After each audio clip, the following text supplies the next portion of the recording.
Charles Delin, Les Méquènes de Marie au blé.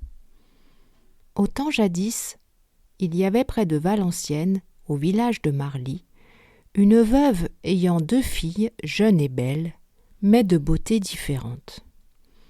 L'aînée était une brune fière, aux joues écarlates. La cadette, une gracieuse blonde, aux joues blanches, teintées de rose.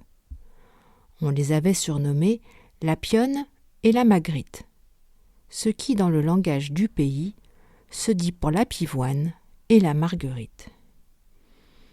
Elles se ressemblaient de caractère aussi peu que de figure, car autant la Magritte était douce et active, autant on trouvait la Pionne arrogante et paresseuse. La cadette filait et faisait le ménage, pendant que l'aînée satifait et se mirait dans le puits. Le comte de Flandre tenait alors sa cour à Valenciennes, en son palais de la Salle-le-Comte. Son fils passait souvent à cheval du côté de Marly, et quand la Pionne l'entendait venir, elle courait se mettre sur sa porte, car à ses yeux, il n'y avait qu'un prince qui fût digne de l'épouser. Vers la Noël, un matin qu'il gelait tout blanc et que la Magritte avait accompagné sa mère au marché de la ville, la Pionne ouït une voix cassée qui murmurait des patenôtres derrière lui. Elle ouvrit le chelet de la porte et vit une pauvresse couverte d'une méchante serpillière, courbée sur un bâton et qui paraissait vieille comme le temps. « Allez vous chauffer au feu des chiens. On fait les gaufres, dit-elle méchamment. Et la pauvresse s'en alla sans répondre un mot. Le lendemain, comme il reneiglait, que l'air était doux et que le soleil luisait, la Magritte s'assit sur le banc de pierre près du puits et fila sa quenouille. La mendiante vient à repasser et voyant la quenouille bien garnie et les doigts de la jeune fille bien alertes, elle dit « Telle quenouillée, telle bonne année ». Puis elle commença de marmotter ses patenôtres. La Magritte se leva sur-le-champ, entra dans la maison, en rapporta un chanteau de pain bis et le bâilla à la pauvresse en disant « C'est Dieu qui vous le donne, grand-mère. »« Dieu va vous le rendre, ma belle-fille, » répondit la mendiante. « Quand on jette 2 grains de blé à un miseron, l'oiseau en prend un, et Dieu fait un épi de l'autre.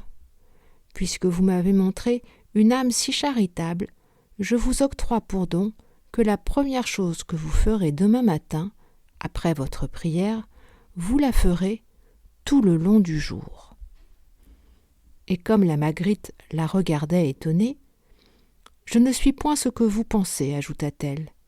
Je suis Marie au blé, la ménagère de là-haut, et j'ai pour mission de couvrir la terre de blancs manteaux qui la protège contre la gelée. Vous savez le proverbe. Neige au blé des bénéfices, comme au vieillard la pelisse. Chaque année, je choisis une fille au cœur vaillant pour m'aider durant la saison neigeuse. C'est sur vous que j'ai jeté les yeux cet hiver. Je repasserai la veille des rois, tâchez d'avoir pour l'or entièrement filé le lin de votre grenier. Marie au blé ne veut chez elle que des méquènes qui savent prendre de la peine. » Le lendemain, en se levant, la Magritte dit sa prière, puis, sans plus songer au don de Marie au blé, elle avisa sur la table un coupon de toile qu'elle avait préparé la veille pour tailler des bas-volets. Elle le prit et le déroula. À sa grande surprise, la toile s'allongea, et plus la jeune fille en déroula, plus il en vint, sans que le coupon diminuât de grosseur. Elle en déroula, tant que la chambre fut bientôt pleine de toile. La Magritte ouvrit la porte et appela sa mère et sa sœur. Elles furent fort ébahies et se dépêchèrent de rouler d'un côté ce que la Magritte déroulait de l'autre. Mais elle n'allait pas assez vite, et la Magritte descendit l'escalier à reculons, déroulant toujours, remplit de toile les chambres basses, en couvrit la cour et le jardin, et finalement en amoncela une si grande quantité que le soir la maison, de la cave au grenier, regorgeait de pièces de toile empilées les unes sur les autres. Or sachez que c'était de la fine toile de Cambrai, qu'on en vendit pour plus de 100 000 escalins et qu'on put ainsi se donner l'aide d'une servante. Le chanteau de Pinby semblait assez chèrement payé, et cependant la pionne n'était point contente. « Que tu es sotte, disait-elle à sa sœur. À ta place, au lieu de dérouler de la toile, j'aurais compté des escalins, et à cette heure, je serais assez riche pour épouser le fils du Seigneur. Qu'il me tombe pareille aubaine, et tu verras. » Tous les matins, dès le paître au minet, la pionne s'établissait avec sa quenouille devant lui et faisait semblant de filer. Mais c'est en vain qu'elle attendait Marie au blé. Pourtant, l'avant-veille des rois, comme elle était seule à la maison, elle vit venir la vieille pauvresse. « Pardonnez-moi, madame, lui cria-t-elle du plus loin qu'elle l'aperçut. Si l'autre jour je vous ai mal accueilli, c'est que je ne vous ai point regardé. » Elle dressa la table sur le champ, y mit un quartier de lard, du pain, des gaufres que sa mère avait faites pour le nouvel an, et elle alla saquer un pot de bière à la cave.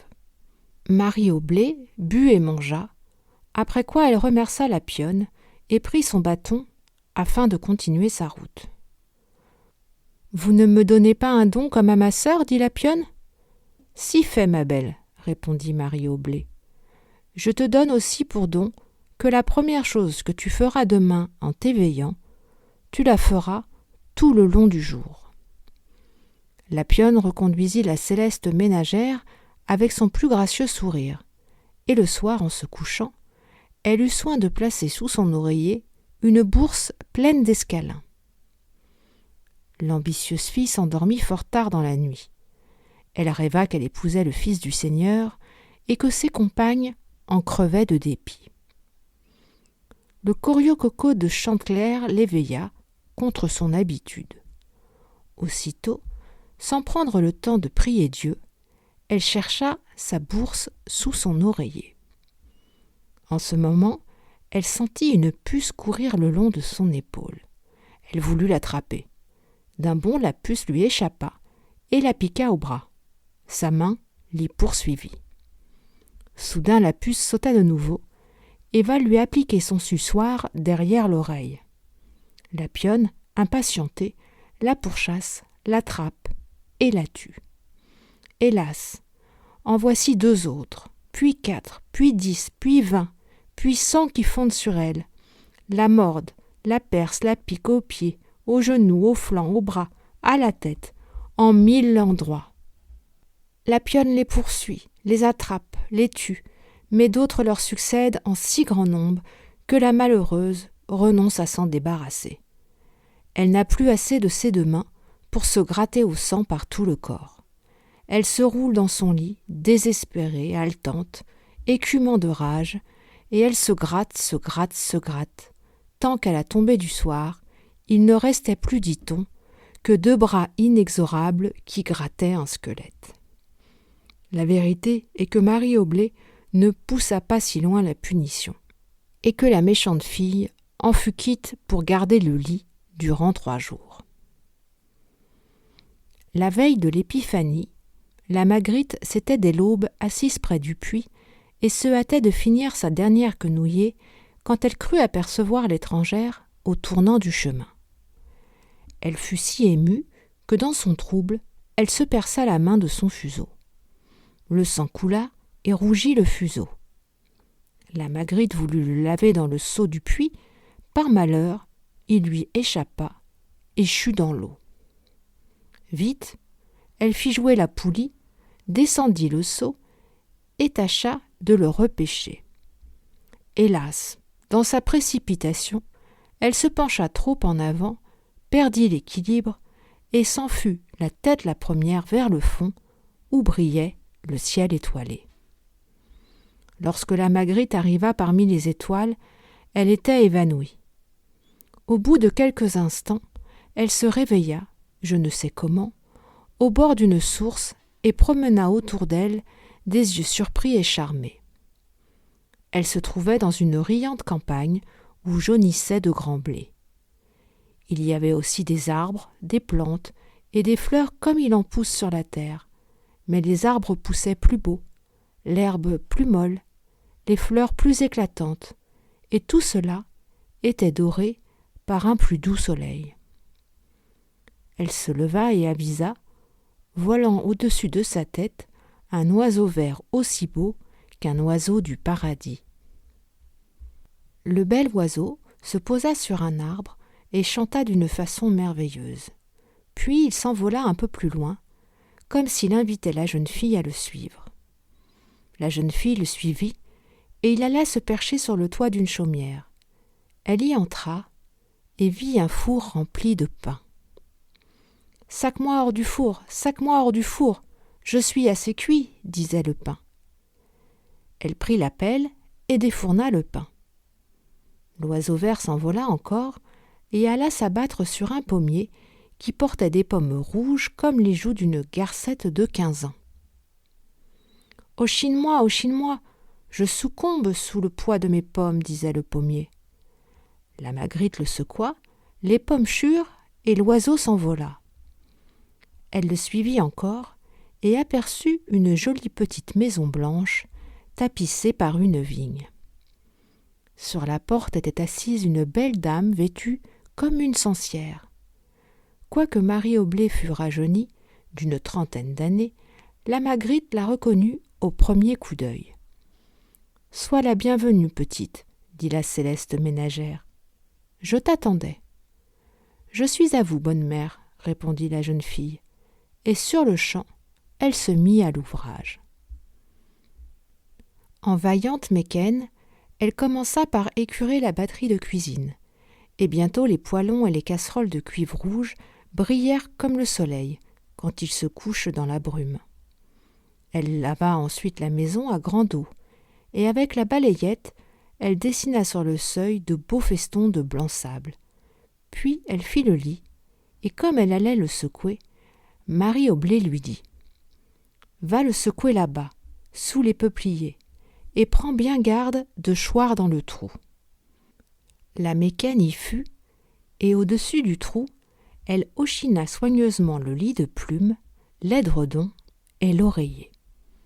Quelques menues plumes volèrent par les airs, il lui sembla qu'elles s'amoncelaient, et tombaient en blancs flocons qui remplissaient l'espace et obscurcissaient le jour. Et en bas, les bonnes gens regardaient cette blanche fourrure descendre du ciel pour couvrir le sein de la terre et la préserver contre la gelée. Et ils disaient le cœur joyeux « Il neige, Marie au blé fait son lit. » Chaque matin, la Magritte alla au trou, et il neigea beaucoup cette année-là. Et le blé vint en abondance, et ce fut une année si prospère qu'il n'y en eut jamais de pareille, même dans l'almanach. En échange de ses services, Marie au blé lui enseignait à tailler ses robes, à broder et à faire de la dentelle. La Magritte acquit dans ce dernier métier une habileté inconnue jusqu'alors, et c'est à elle que plus tard les dentelières de Valenciennes durent d'être les premières dentelières du monde. Quand l'hiver commença de décroître sur la terre, non pas chez Marie au blé, où régnait un printemps perpétuel, la Magritte dit à sa maîtresse « Voici qu'est passé le temps de la neige, et que les hirondelles vont revenir à Marly. Voulez-vous bien me permettre de retourner chez ma mère ?» « Oui, da, ma fille, » répondit Marie au blé. « Mais comment ferai-je ? » « Va dans la chenevière et cueille-y les plus belles tiges de chanvre. Tu t'en feras une échelle de corde. » La Magritte obéit, et elle eut tant de cœur à son ouvrage qu'en moins de 6 semaines, elle fila son échelle. À l'heure du départ, Marie au blé l'attacha par un bout à l'un des peupliers, lança l'autre dans le puits, baisa la Magritte au front et lui donna un petit sac en lui disant « Tu m'as servi en sage et fidèle mécaine.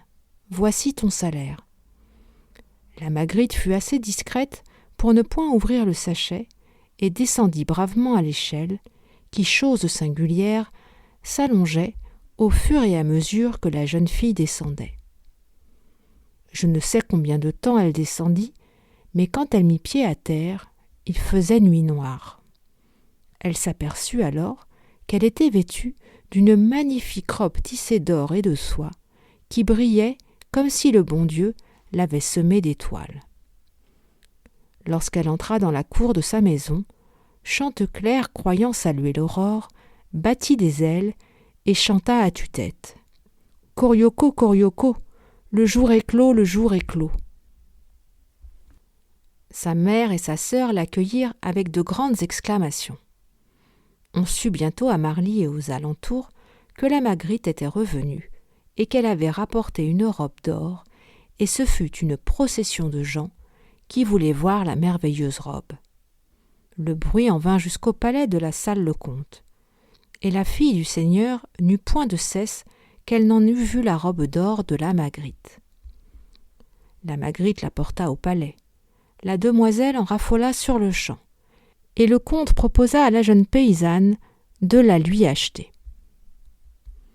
La brave fille, considérant qu'un pareil ajustement était trop beau pour elle, consentit à le vendre moyennant 1000 escalins qu'elle donna à sa mère.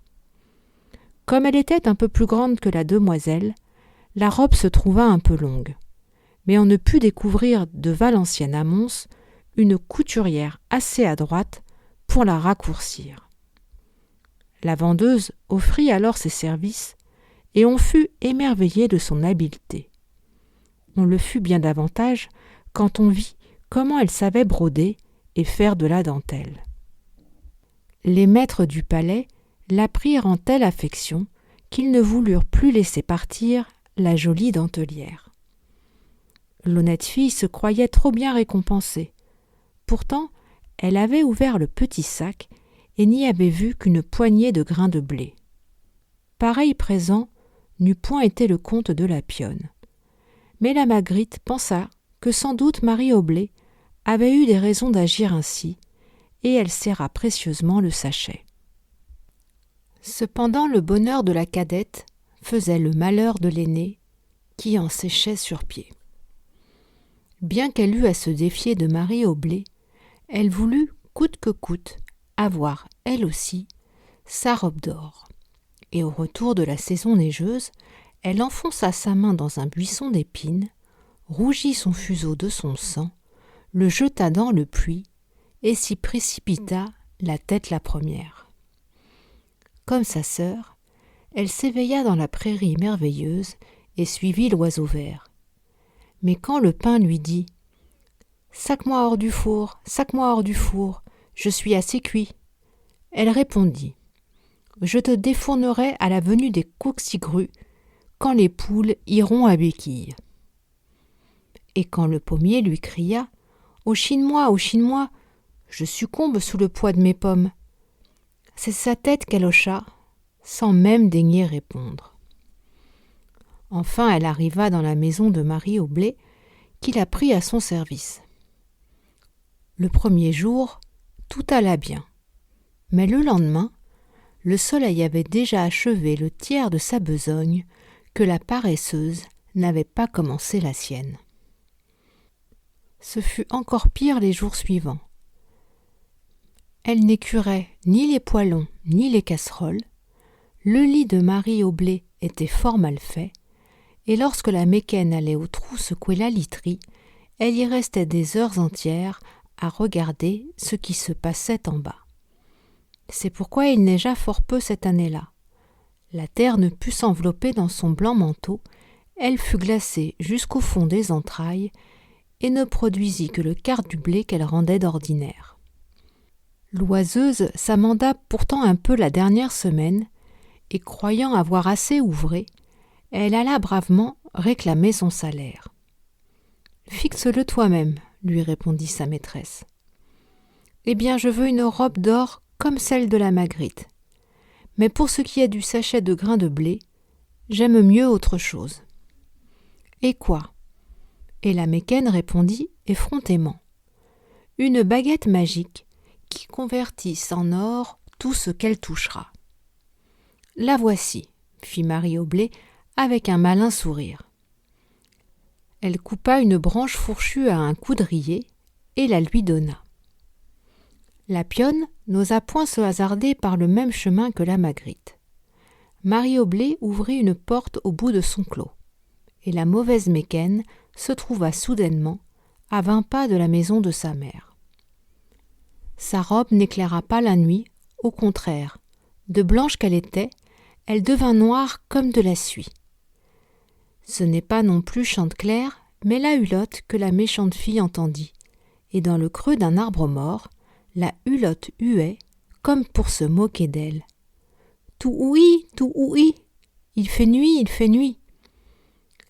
La pionne monta furieuse à sa chambre et maudissant Marie au blé, qui lui avait volé, disait-elle, son salaire, elle jeta sa baguette sur la table et se coucha. Le lendemain, en s'éveillant au coup de midi, quelle ne fut point sa surprise de voir resplendir au soleil la table changée en une table d'or pur. « Voilà qui arrive comme la pluie en mai !» s'écria-t-elle, et sans songer au proverbe qui dit « à donner ou à prendre, garde se méprendre », elle sauta à bas de son lit, prit la baguette, en toucha les chaises, le lit, tous les meubles de sa chambre, et les chaises, le lit, tous les meubles furent changés en or. Alors elle appela sa mère, qui appela les voisines, et la nouvelle se répandit comme l'éclair.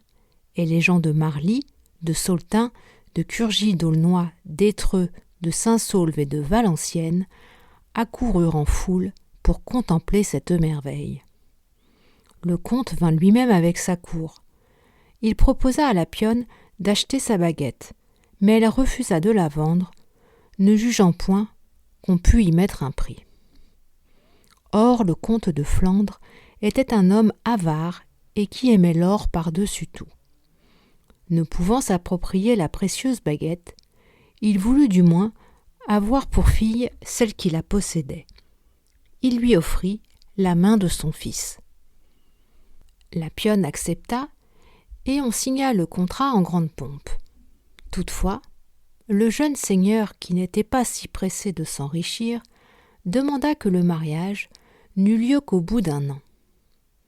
En attendant l'échange des anneaux de fiançailles, ce fut, contrairement à l'usage, la future bru qui donna des arrhes à son beau-père, et elle ne donna rien moins qu'un palais d'or. Des caves au grenier, elle toucha de sa baguette et changea en or, à 32 carats, le beau palais de la Sale-Comte, qui avait des dépendances et occupait environ 10 menkodés. Les Valenciennois, petits et grands, enviaient le bonheur du jeune fiancé. Lui ne se sentait point heureux. La pionne pouvait tout métamorphoser en or, mais son orgueil avait cru avec sa fortune et devenait de plus en plus insupportable. Le jour de la cérémonie des fiançailles, pendant qu'on se rendait en cortège à Notre-Dame de la Salle, l'épousé surprit les yeux de son futur, qui se tournait tristement vers la Magritte. « Que regardez-vous là ?» lui dit-elle, en fronçant le sourcil. « C'est moi qu'il faut regarder, et non cette mijaurée. » Et elle frappa le sol d'un violent coup de baguette. Soudain, dans toute la Flandre, le sol et ses productions, les herbes, les plantes, les arbres, se changèrent en or, et ce fut un superbe coup d'œil. Le comte de Flandre ne fut point fâché de régner sur une terre d'or, et la cérémonie eut lieu, bien que le coup de baguette de sa future fille fût une grave dérogation aux lois de l'étiquette.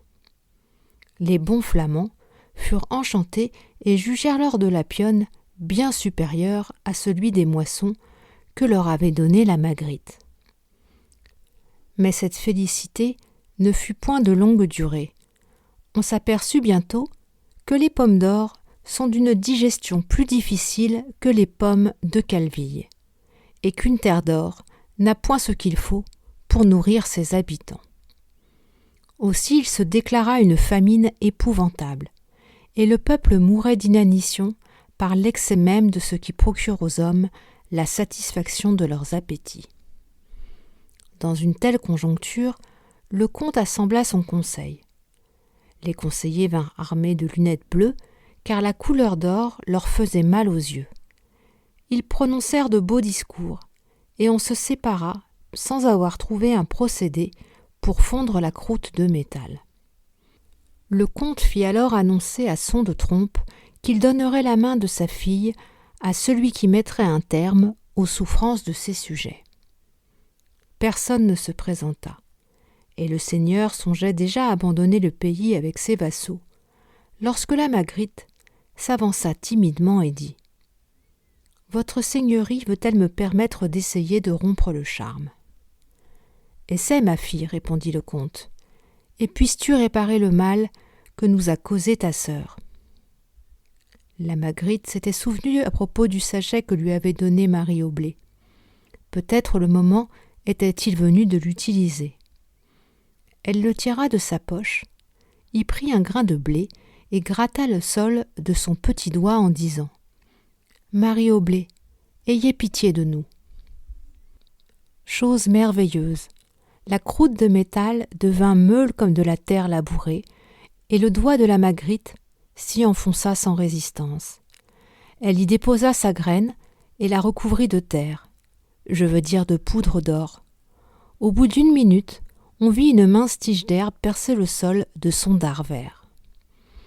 Aussitôt, la croûte d'or disparut, comme par enchantement, la sève recommença de circuler dans les plantes, la terre reprit sa robe bigarrée, les blés en retard grandirent, épièrent et jaunirent en 1/4 d'heure, et depuis lors, on ne vit plus sur le sol redevenu fertile rayonner d'autre or que celui des moissons. Les gens de Valenciennes se jetèrent à genoux en bénissant Marie au blé, et le comte, guéri de sa folie, dit à la Magritte « Je ne puis, et pour cause, te donner ma fille, mais si tu veux épouser mon fils, il est à toi. » La Magritte tendit sa main en rougissant au jeune seigneur, et elle obtint la grâce de la pionne, qui s'était cachée de peur d'être lapidée par le peuple à coups de lingots d'or. La noce eut lieu 1 mois après. Marie au blé y assista, et grâce à elle, cette année fut aussi abondante qu'elle avait d'abord été stérile.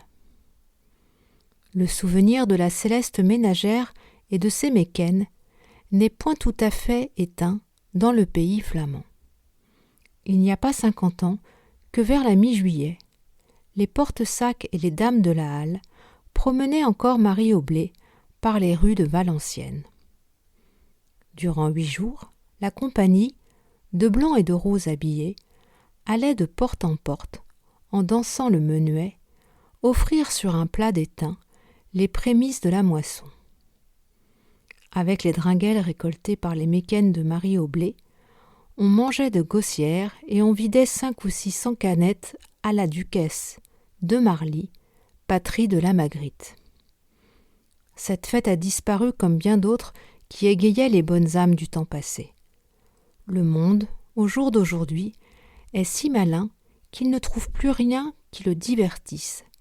Et si j'ai remémoré ici ces vieilles histoires, ce n'est mis pour plaire aux notaires ni aux avocats, c'est simplement pour amuser les petits fieux qui jouent à quenec et les grands-mères qui vont à crossette.